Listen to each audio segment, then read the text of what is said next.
मेरे प्रिय छात्र, जैसे कि इससे पहले हम पूरा फार्मूला को सिद्ध कर चुके हैं और सवाल भी बना रहे हैं। और आप देख लीजिए, प्रश्नावली 8.1 का हम 5वां नंबर सवाल बना रहे हैं। ठीक है, तो हम प्रश्न को पहले समझते हैं कि यदि सेक थीटा, यहाँ पर थीटा दिया हुआ है, गौर से समझना। इससे पहले ए भी दिया हुआ था, कितना कठिन हो रहा था सवाल बनाने में। अब ज़रा से भी दिक्कत नहीं होगा, मान कोई भी चेंज नहीं होगा। जैसे सेक थीटा 13/12 हो तो अन्य सभी त्रिकोणमितीय अनुपात परिकलित कीजिए। समझ में ना, अनुपात बोल रहा है यहाँ पे, तो अनुपात के भी बारे में हम समझाएंगे कि अनुपात का मतलब क्या होता है, परिकलित कीजिए। ठीक है, तो हम समझ गए हैं। तो अब हम एक समकोण त्रिभुज बनाना ही पड़ेगा। तो अब बोलिएगा कि समकोण त्रिभुज, तो हाँ तो भाई यहाँ पर देख नहीं रहा है कि त्रिकोणमिति के बारे में बतला रहा है, तो एक समकोण त्रिभुज हमें बनाना ही पड़ेगा। तो समकोण त्रिभुज बनाने के लिए हम एक चांद ले लेंगे। चांद में देख लेंगे यहाँ पे 90 डिग्री का बन रहा है, तो 90 डिग्री के सामने में ठीक एक बिंदु धर देंगे यहाँ पे, और इसके सामने में नीचे में एक बिंदु दे देंगे हम। ठीक है, अब हम एक बड़ी रेखा सामने वाली को बना देंगे हम। ठीक है, मिला देते हैं, तो मिला दिए हम ऐसे। और एक धरातल मतलब कि एक जगह से आधार भी नीचे में हम खींच देंगे, तब ना समकोण त्रिभुज अटका हुआ रहेगा। एक यहाँ पे बना दिए, एक जो है सो हम यहाँ पे हम बना देते हैं। ठीक है, तो अब हम बना दिए। तो इसमें हम ए या बी कहीं पर भी कुछ भी लिख सकते हैं। तो ए लिख लिए, यहाँ पर बी लिख लिए, और यहाँ पर सी लिख लिए। 90 डिग्री का कोण यहाँ पे ना बन रहा है, तो इसके सामने में हम कर देंगे। तो इसके सामने वाले जो भुजा होता है वो कर्ण कहलाता है। तो ये कर्ण हो गया। ठीक है, ये लंब हो गया। ठीक है, और ये हो गया आधार। तो अब हम ये देखना चाहते हैं कि अब हम क्या करें। तो क्या कुछ नहीं करना है इसमें, जैसे कि पहले हमको मानना पड़ता है, मानना एक्चुअली लिखना पड़ता है, या चित्रानुसार से लिख ले या माना लिख ले। तो अब हम जो है सवाल बनाते हैं, तो अब हम लिख देंगे हल।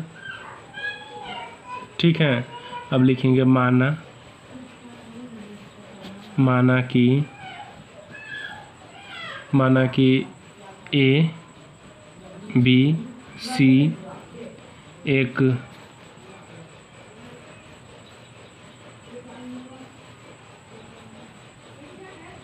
समकोण त्रिभुज है।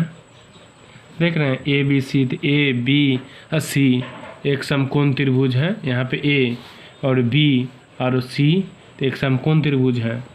ठीक है, तो अब हम क्या करेंगे, हम तो अब यही सब लिख देते हैं। आधार, तो आधार कितना है, तो बी सी, ये कौन चीज़ है, ये आधार है। तो आगे ही लिख देते हैं आधार है। उसके बाद ए बी हो गया कौन सी, लंब। ठीक है, और ए सी का है, ए सी हो गया कर्ण। ठीक है, तो अब हम ये समझते हैं इसके बारे में। हम जैसे कि पहले दिया हुआ था सेक थीटा बराबर 13/12। तो सेक का फार्मूला क्या होता है, तो याद कीजिए, जैसे कि लाल का बतलाए हुए थे, उसको अगर याद कर लीजिएगा अच्छा से याद हो जाएगा। कितना बच्चा होता है जो डायरेक्ट याद कर लेते हैं, तो डायरेक्ट याद कर लीजिए। तो ये होता है किसका, कॉस का। तो कॉस का होता है कैसा, निकल लंब बटा कर्ण, कॉस का आधार बटा कर्ण। तो कॉस का क्या, आधार बटा कर्ण, तो ये हो जाएगा कर्ण बटा आधार सेक का। जैसे कि अगर हम समझना चाहें दूसरा पेज में बतलाते हैं, जैसे कि देख लीजिए यहाँ पे कि लाल काका। ठीक है, तो ये हो गया किसका, साइन का।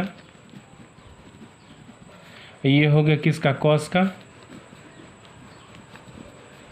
ठीक है, तो हमें तो कॉसे का लेना है। तो कॉस का होता क्या है, ए बटा के। तो ये हो गया किसका, कॉस का। अगर हमको निकालना पड़ेगा सेक का, तो इसी का उल्टा कर दीजिए ना, के और बट्टा में ए।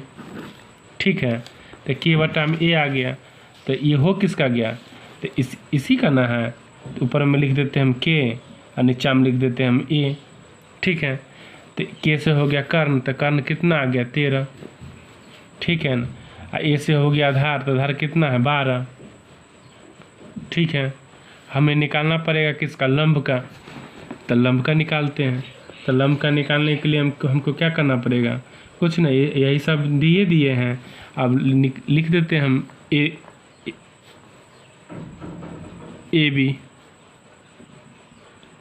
बी बराबर, ठीक है, रूट अंडर। तो रूट अंडर के तो लंब का निकालना है, तो लंब निकालना है तो कर्ण तो सबसे बड़ा होता है, तो एक को तो घटाना पड़ेगा तब ना लंब के बराबर में आएगा।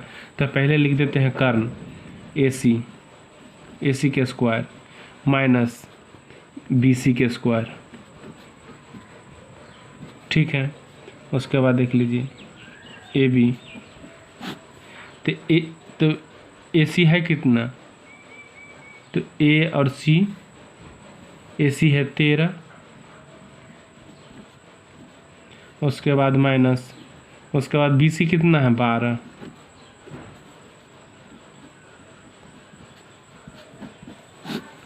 तो 13 के स्क्वायर कितना हो जाएगा 169 और माइनस 12 के 144। ठीक है, तो ये हो जाएगा ए बी। तो इसको हम घटाएंगे, तो हम इसको घटाएंगे तो कितना आएगा 25। तो अब हमें रूट से बाहर निकालेंगे तो कितना आएगा 5। तो 5 किसका हो गया, 5 हो गया ए बी का ना, ए बी है किसका, लंब का। तो लंब है तो 5 लिख देंगे यहाँ पे, 5 सेंटीमीटर, 13 सेंटीमीटर, 12 सेंटीमीटर हो गया। अब हम जैसे यहाँ पे समझते हैं क्वेश्चन में कि बोला कि सभी त्रिकोणमिति अनुपात का परिकलित कीजिए। जितना त्रिकोणमिति का मान जो है sine cos tan sec cosec जितना भी है उसका मान निकालते हैं तो हम बनाते हैं। तो अब हम जो है से पूरा टोटल मान लिख ले। तो टोटल मान कितना है 6 है। तब sine theta cos theta, sine theta cos theta, tan theta cosec theta sec theta और कॉट थीटा। आप समझते होंगे कि ए क्यों नहीं लिखे, तो बबुआ तो ए उसमें नहीं लिखा हुआ है। अगर ए लिखेंगे ना तो मान चेंज हो जाएगा, तो फिर बहुत ज़्यादा दिक्कत हो जाएगा। तो इसीलिए हम मान नहीं लिखे हैं, मतलब ए नहीं लिखे हैं, थीटा बोला जा रहा है तो थीटे लिखे हैं। तब हम बनाते हैं। तो इसे बनाने से पहले हम लड़का का पर फिर से समझा देते हैं ताकि बच्चा लोग को याद हो जाए। ठीक है, तो ये तो पहला वाला हो जाता है साइन का, ए से एल से लंब, के से कर्ण, और ए से होता है क्या है और, तो आधार हो गया। तो ये आ गया कॉस का। एल से हो गया लंब, ए से हो गया आधार। तो लंब बटा आधार तो किसका हो गया ये 10 का। ठीक है, इसी का उल्टा हो जाता है कौन चीज, कोसेक। इसी का उल्टा हो जाता है कौन चीज, सेक। इसी का उल्टा हो जाता है कॉट। ठीक है, अगर हम समकोण त्रिभुज को अगर हम देखना चाहें तो समकोण त्रिभुज को हम भी समझते हैं। जैसे कि हम समझ रहे हैं यहाँ पे, तो इतना तो मान दिया हुआ है, इतना ही मान हमको बैठाना भी है। इतना ही मान बैठाने के लिए हमें पहले क्या है, लाल कक्का पे हम जो है इसे बैठा लेते हैं। जैसे कि साइन का होता है एल बट्टा के, तो हम लिख लेते हैं यहाँ पे एल और बट्टा में हो जाएगा के।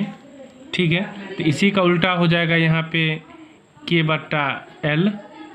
ठीक है, अब देख लीजिए जैसे कि कॉस का दिया हुआ है ए बट्टा के, तो कॉस के हम दे देते हैं यहाँ पे ए और बट्टा में हो जाएगा के।